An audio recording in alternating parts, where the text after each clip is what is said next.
प्रभु यीशु मसीह के सामर्थ्य और शक्तिशाली नाम में आज दिनांक 23 जून दिन सोमवार को आप सब श्रोताओं का हम स्वागत करते हैं।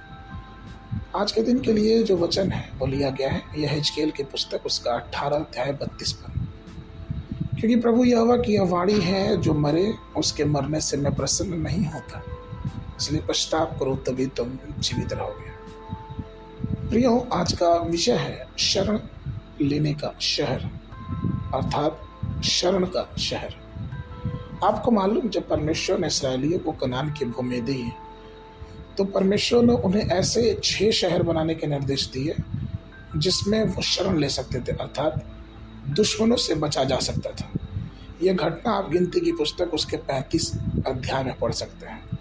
गिनती उसका 35 अध्याय 11 और 12 पद कहता है, तब ऐसे नगर ठहराना जो तुम्हारे लिए शरण नगर हो, कि जो कोई किसी को भूल से मार के खूनी ठहरा हो वहाँ भाग जाए।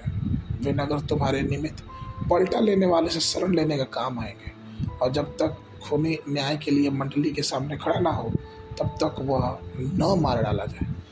अर्थात गंभीर अपराध के बावजूद भी अगर आप उस शहर में चले जाते हैं तो परमेश्वर की आज्ञा थी कि उसमें जाने के बाद आपको कोई हाथ नहीं लगा सकता। ठीक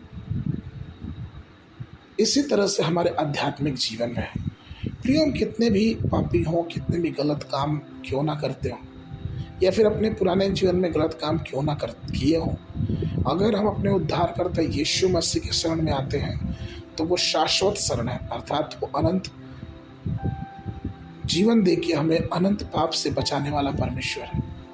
इसलिए यूहन्ना 11:25 में यीशु ने कहा कि मैं पुनरुत्थान और जीवन हूँ, जो मुझ पर विश्वास करे वो मर भी जाए तो जीवित हो। इसका तात्पर्य यह है कि यदि हम उस मसीह पे अपना विश्वास करें, अर्थात हम उसकी शरण लें, तो वो हमारे लिए शरण स्थान बनेगा। वो हमें उस पाप से और उस अंधकार से बचाने की शक्ति रखता है। बाइबल में हम एक इंसान के बारे में पढ़ते जो महान सेनापति थे, जिसका नाम था अब्नेर। और अब्नेर जो था वो राजा शाऊल के अधीन सेवा करता था। और एक बार क्या हुआ कि वो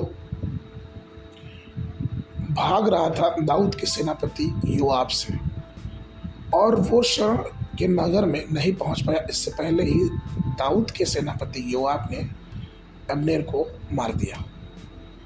लेकिन दाऊद को जब ये बात खबर पता चली, दूसरा सामुएल उसका 3 अध्याय 34 पद में, तो आप यहाँ देखेंगे कि दाऊद खुद ही विलाप करता और रोता और कहता है कि ना तो तेरे पाँव हाथ बंधे थे और ना तेरे पाँव में बेड़ियाँ डाली गई। जैसे कोई दुष्टों के सामने गिरता है वैसे तू भी गिर गया। दाऊद उसके विषय में गवाही देता है कि तू तो इतना शूरवीर था, ये कैसे हुआ?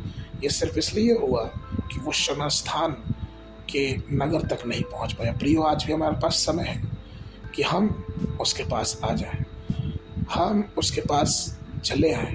क्योंकि लूका 19:42 कहता है, और कहा क्या ही भला होता है कि तू इसी दिन के कुशल को जानता, परंतु अब वे तेरी आंखों से छिप गई है। परमेश्वर हमारे हर एक बातों को जानता है, इसलिए इससे पहले कि पाप हम पे हावी हो, इससे पहले कि बुराई गलतियां हम पे हावी हो, आइए हम उस शरण स्थान के पास चले जो हमारा मसीह प्रभु है। आगे के वर्णन के लिए व्यवस्था विवरण की पुस्तक उसका 33 अध्याय 27। अनादि परमेश्वर तेरा गृह धाम है और नीचे सनातन भुजाएं हैं। वह शत्रुओं को तेरे सामने से निकाल देता और कहता है उनको सत्यानाश कर दो।